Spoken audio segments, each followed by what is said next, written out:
Est-ce la fin du permis de travail fermé? En d'autres termes, est-ce la fin des contrats de travail au Canada? Est-ce la fin du recrutement international au Canada? Je t'en dis plus dans cette vidéo.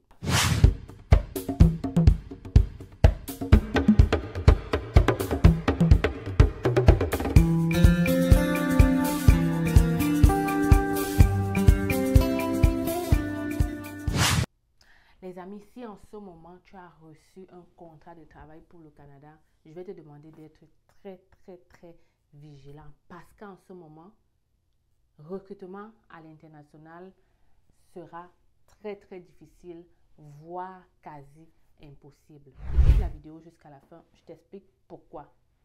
Avant de faire ça, je dois me présenter. Je suis Stell Difac, je vis au Canada depuis déjà 10 ans.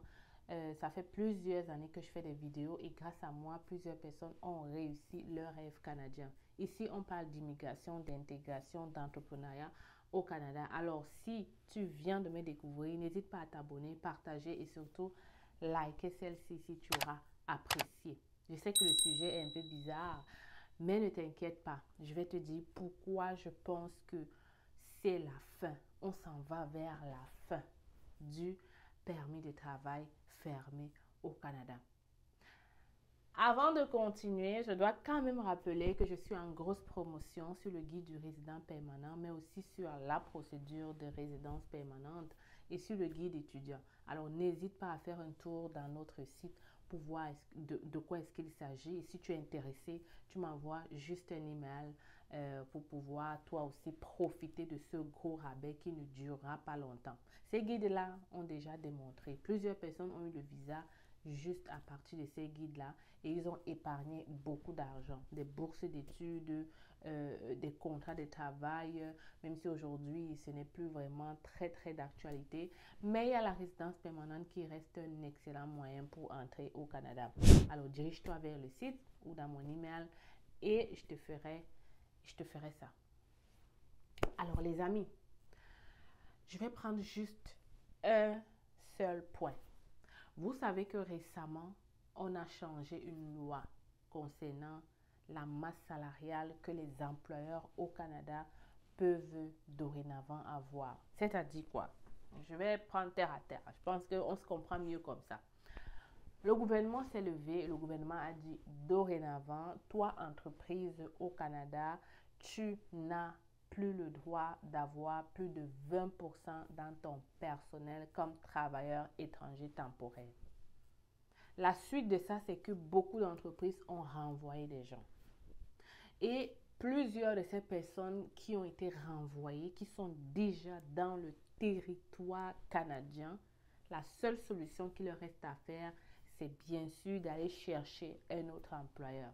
Donc, premier bug, c'est que tu vas comprendre que toutes ces personnes qui seront renvoyées vont commencer vraiment à bouger, à chercher d'autres employeurs prêts à leur donner ce contrat de travail fermé. Conséquence, les entreprises auront déjà sur place la main-d'œuvre dont ils auront besoin.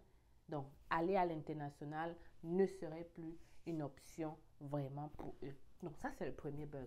Le deuxième, c'est que Québec a décidé de stopper tous les recrutements à l'international. Et ça, je peux te dire que ça a réduit de beaucoup les demandes. Quand Québec décide de stopper, ça met une alerte, n'est-ce pas, ça met une alerte dans les entreprises qui se disent que tiens, si Québec stoppe, ça veut dire que les procédures, ça veut dire que les lois, ça veut dire que obtenir un CAQ, un EIMT en ce moment risque d'être compliqué. Troisième chose, c'est quoi? C'est que le gouvernement l'a très bien dit, que ce soit le fédéral ou le provincial, il va falloir démontrer. Je vais peut-être te mettre la capture parce que c'est sorti une fois de plus dans les journaux et je crois même que c'est une personne du gouvernement qui l'a dit. Il va falloir vraiment démontrer que tu ne peux pas trouver un employé sur le territoire canadien. C'est-à-dire quoi? Il va falloir vraiment démontrer que tu n'as pas pu trouver un employé sur le territoire canadien et que c'est pour ça que tu es allé à l'international. Ce ne sera plus pris à la légère. Il va vraiment falloir que tu démontres, que tu montres qu'est-ce que tu as fait, que tu expliques pourquoi est-ce que tu t'en vas à l'international. Parce que le gouvernement encore s'est rendu compte que beaucoup d'entreprises sont allées à l'international vu que là-bas, la main-d'œuvre est moins chère. Donc, c'était au détriment de ceux qui étaient déjà sur place.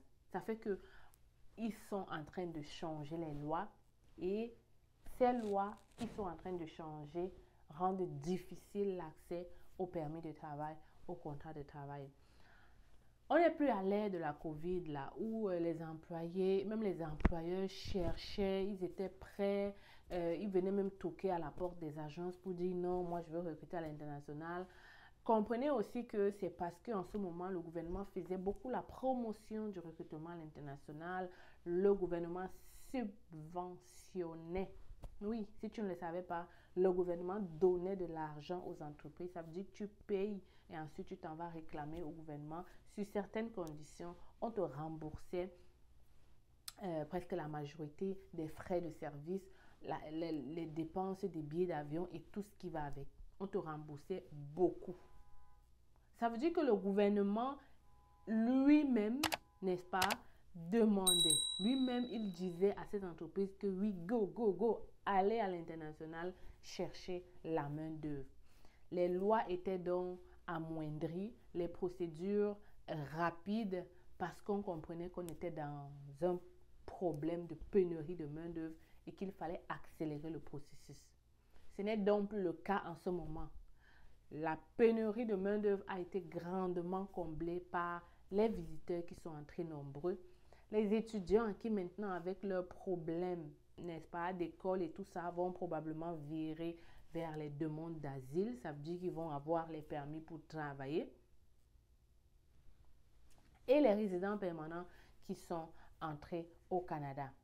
Sans compter les travailleurs étrangers temporaires qui sont entrés les années passées, qui ont rompu leur contrat, qui ont cherché d'autres et, comme je te dis encore, ceux qui seront expulsés ou alors congédiés, qui vont devoir chercher d'autres employeurs. Ça fait qu'en ce moment au Canada, la main-d'œuvre quand même a été comblée. Peut-être pas en majorité, peut-être pas en totalité, je veux dire, mais quand même comblée. Conséquence, le recrutement à l'international n'est plus vraiment une option pour les entreprises parce qu'ils ont la main-d'œuvre ici. Je te dis ça aussi parce que j'ai assisté à quelque chose d'incroyable. J'étais dans un restaurant et j'ai vu défiler au moins 30 personnes pour venir recruter. Qui sont ces entreprises qui recrutent à l'international? Pour la plupart, c'est vrai qu'il y avait des grosses entreprises, mais les métiers qu'on recrutait dans la restauration, dans l'hôtellerie, tu vois, et quand tu vois déjà même le restaurateur avoir plusieurs choix, ça prouve que dans les autres secteurs aussi, la pénurie est en train d'être comblée tranquillement. Conséquence, les contrats de travail deviennent de plus en plus rares. Donc, si quelqu'un te présente encore aujourd'hui le contrat de travail, sache que il faut bien vérifier, il faut bien regarder, il faut t'assurer que tu as fait une entrevue. Il faut vraiment que tu vérifies ça de fond en comble. Parce que pour ces entreprises-là, il ne va plus s'agir juste de dire je veux recruter à l'international. Quand tu vas aller faire ta demande de EIMT et CAQ, tu vas devoir mettre tellement de documents que je crois que ça va décourager même plusieurs entre eux. Et de surcroît, si le gouvernement ne subventionne plus ces recrutements à l'international, beaucoup d'entreprises vont décider d'arrêter de recruter à l'international. Alors, on n'est plus à l'ère où on vous disait permis de travail fermé, contrat de travail et tout ça. On est à l'ère où on vous dit résidence permanente, étudiant étranger, permis de travail ouvert ne souffre de rien. Il faut bien comprendre la différence. Donc, les amis, le Canada est en train de changer son système d'immigration. À vous maintenant de, n'est-ce pas, de suivre le rythme. C'est tout. Simplement comme ça. Quand on était à l'ère de contrat de travail, nous sommes venus vous dire, moi, influenceuse ou créatrice de contenu que là, on est à l'air et beaucoup de personnes ont profité. Je peux te dire que beaucoup de personnes ont profité de cette histoire de contrat de travail. C'était facile, c'était accessible. Des familles sont entrées, des personnes même qui ne rêvaient pas entrer au Canada avec juste des petits diplômes sont entrées au Canada comme simple bonjour. La vendeuse au marché au pays a pu accéder au Canada alors qu'elle n'y pensait même pas. Donc, ça a été une bonne chose. Et j'espère que beaucoup d'entre vous ont profité. Pour ceux qui n'ont pas profité de cette pandémie-là, de ce vibes-là, il n'y a pas de problème. Ce que vous allez faire, c'est réorienter votre projet d'immigration là où le Canada est en train d'aller. Et en ce moment, comme je te dis, c'est la résidence permanente. Étudiant étranger, sauf que étudiant étranger, il va falloir bien choisir. J'ai déjà fait une autre vidéo là-dessus pour t'expliquer comment bien choisir pour venir au Canada comme étudiant et s'y installer. Je t'invite donc à aller regarder cette vidéo-là. Je t'invite donc à rester concentré sur ton projet, mais à bien écouter ce qui se passe en ce moment au Canada. Raison de plus pourquoi tu dois t'abonner pour ne rien manquer, parce que en ce moment, immigrer au Canada te demandera de maîtriser tous ces changements-là. Alors les amis, on reste concentré. C'est toujours possible d'entrer au Canada et de travailler. Je rappelle ici que les étudiants étrangers peuvent faire entrer leurs femmes avec un permis de travail ouvert sur certaines conditions. Ce n'est pas tous les étudiants qui peuvent le faire, mais certains peuvent le faire. Donc, n'hésitez pas à aller regarder et à profiter. Et à profiter encore maintenant que c'est ouvert. N'attendez pas. Parce que vous pouvez voir que les lois changent vite. Et vous avez la chance que la loi au Canada n'est pas rétroactive. Ça veut dire que si tu peux faire ton visa, qu'il y a une loi qui te favorise rapidement, fais-le. Fais-le rapidement. Alors les amis, je vous laisse ici. J'espère que vous avez apprécié la vidéo. Si c'est le cas, tu n'oublies pas de me laisser un pouce j'aime. On se retrouve au Canada en 2025. Oui, il faut y croire les amis. J'ai dit, on se retrouve au Canada en 2025. Tout dépend de toi. Au Canada, depuis quelques jours, quelques semaines ou des mois et tu n'arrives pas à trouver un emploi, ou encore tu es là depuis 1 an et tu n'arrives pas à trouver un emploi dans ton domaine parce que c'est un métier réglementé, suis-moi, j'ai une bonne nouvelle pour toi. Alors les nouveaux arrivants, je vous propose de vous joindre à moi le 21 décembre. J'organise un événement pour vous, événement de réseautage mais aussi d'emploi. Ce jour, je vais te montrer les stratégies, les conseils, les astuces pour réussir ta recherche d'emploi au Canada. Plus encore, je serai là avec notre partenaire financier Desjardins pour t'apprendre plus sur le crédit, investissement immobilier et d'autres encore. Donc, cet événement, tu ne dois le rater pour rien au monde.